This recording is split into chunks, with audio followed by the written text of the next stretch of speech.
Who calls him that? Paul Merson.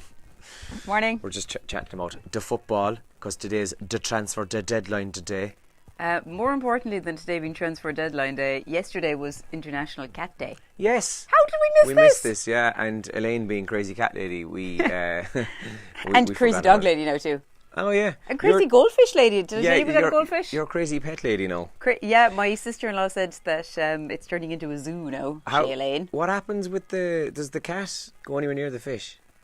The fish is in Castle Gregory. And the cat is in Tralee. Yeah.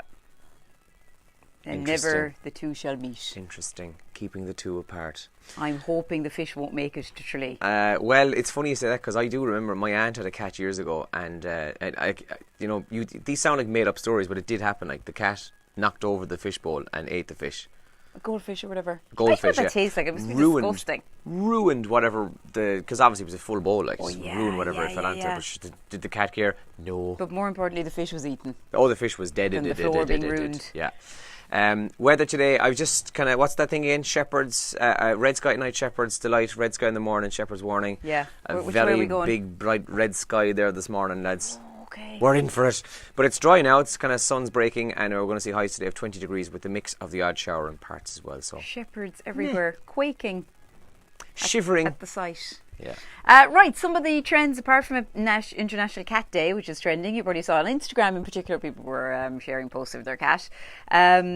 Sure, if you'd like to share a picture of your cat here, do that. We'd love to see them.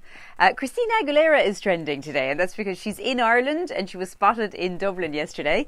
She's been talking about her Irish roots. Yeah, it's kind of random, wasn't it? Yeah. Oh, the Aguilera is there from Mount Cole. That's common. I'm very excited about the athletics. I'm very excited about the state of Irish athletics at the moment. Yeah. I mean, I don't know a lot about athletics.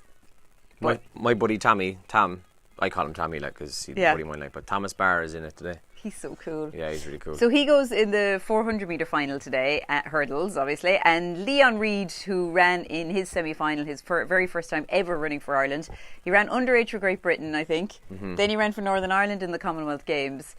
And now he's running for Ireland, and in his first race for Ireland, he looked like a class act. Oh yeah, he finished second, and it's kind of, as he was coming around, that last 100 metres, he never looked like he was going to lose it. He was class. He was class, yeah. So he's in the final of the 200 metres in Berlin today, and leaving cert results are out in less than a week. How does that happen so quickly? How do they get such a quick turnaround on them?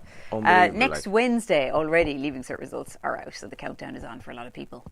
In the papers this morning, the Examiner leads with Minister outlines changes for rape trials, counsellors and new rules mean courtroom no longer cold places. Prison officer slashed by inmate is also on the front page, and hospitals face penalties on waiting lists. We mentioned yesterday that up to 1 million people in Ireland are waiting, which if you think about it is nearly a quarter of the population. Just under a quarter of the population are on hospital waiting lists. The Times Ireland edition says Washington to sanction Russia over Skripals. The export ban may affect 70% of the country's economy. This was the poisoning that happened in the UK. And Gardaí miss crime detection targets as reforms grind to a halt. The Irish Times says working permits given to 10% in direct provision. That's their main headline there. And strikes could ground 400 more Ryanair flights tomorrow, according to the front page of the Irish Times. And scientists are warning that the drought could get worse as little rain is forecast over the coming days. And the Sun this morning says Regency Hotel murderer accused Patrick Hutch has claimed that his detention at Cloverhill Prison was unlawful. And I love this story. An Irishman who streaked across a baseball field in Seattle for an $80 bet has been left off with a dressing down from authorities. Excuse the pun there. And he was facing jail for that, I think. He was facing jail, yeah. And I saw the picture of him, and he's running along holding his lad while he's just smiling to the crowd. It's actually a very funny picture. But an $80 bet is what it ended up being. But he got away with it, thankfully. So slap on the wrist job. The old streaking, like, they're just the biggest fools, aren't they? But it's good for the laugh for the rest of us. Yeah, who would do something like that? Who would? Well, you've never streaked, have you? What? Come on, get back in here. You've never streaked. I haven't, no. I've been naked in a pub. I've been betted at it. I've been naked in a pub. Have you? What? Men, why do men do that stuff? Like, women would never know. do that. Like, normal women, anyway. I don't know. Stupid. Kind of silly stuff, isn't it? Oh, yeah. Like, I'd be the guy now that would do that, and I just know you'd be seeing it across the back and I go, look at that dope over there. Even better. Yeah. So, transfer deadline day, Andrew mentioned at the start of the video, and Chelsea has a new keeper. Yes, new world record goalkeeper as well. They decided to just say to Liverpool, yeah, well, you can take your 70 million and stick it, because we're going to pay 80 million. Come on, say his name. Um, Firstly, I love that his first name is Kepa. Kepa. I hope it's not Kepa. I really hope it's Kepa, who's a good Kepa. I think it might actually be Kepa. But we'll go with Kepa. Yeah. And he's from Atletico Bilbao. And I'm going to try and chance his name here now. Go. Arrizabalaga. Sounded pretty good. Good. I don't know if that's correct. He's the second choice behind David De Gea for the Spanish team. So he was at the European. Well, Spain's second choice keeper is worth €80 million. So that's pretty good going. That's what Chelsea have reportedly paid for him. 23 as well, so he's really young. So fair dues. Yeah.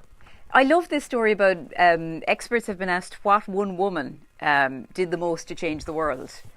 And the woman that the experts have come up with is Marie Curie. So that's their choice. We'd love to know if you've got a suggestion for that. There's this great book, I think it's called Women Who Changed the World. It's a great children's book out. It was trending last Christmas. It was one of the top books, I think, that sold for Christmas presents. And it's for girls of about kind of 7 to 11, that kind of age group. And Marie Curie is obviously in it, but there's lots of other great women as well. And some women I'd never heard of, to be honest with you. But so it's a great way to talk to your particularly young girls, but and your young boys as well, about women who've changed the world. So they've gone for Marie Curie for her work in X-rays and radiation. Mm-hmm. Rosa Parks, was second. Yeah, Rosa's in the list. Who else? Let me skip down through it. Emmeline Pankhurst, of course, the suffragette, isn't there? Princess Diana, she's on the list as well. Why is Princess Diana there, though? Like, I liked Princess Diana and everything, but why would she be on the list with Emmeline Pankhurst and Rosa Parks? I'll tell you why, because it was done by the BBC, and it's And I mean that with respect. Like, I just don't know why she would be on the list as well, and Mother Teresa's on the list. Mother Teresa wouldn't be a massive fan of hers now. Yeah, a lot of people wouldn't be. Yeah. And the Virgin Mary makes the list at number 12.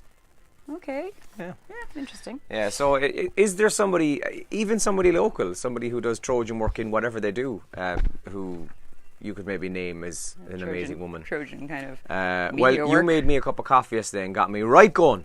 Come on! So I'd be good at that now. I'll stick you on the list as well. Very quickly, we have to go. We've less than a minute, okay? Yeah. The restaurant thing. Love it. Yeah, 1 in 4 people apparently have left a restaurant during a meal amid poor experience. And there's various reasons like bad meal, bad service, and so on and so forth.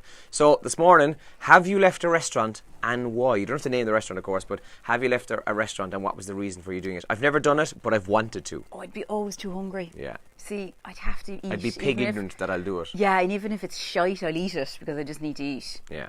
But yeah, I've wanted to leave restaurants, definitely. Have I left one? I'd have to think about that, but we'd love to know your thoughts. One of my friends left a restaurant last week because he was putting he put a post on Facebook about it. I have to go for a second. Bye. No, you're fine. Sure, we may as well just go to news because it's not going to get us there in time. I am going to get us there in time. She's going to get us there in time. Right, listen, enjoy the rest of your day. Have a wonderful one, and we'll talk to you on air in a few minutes' time. Good morning.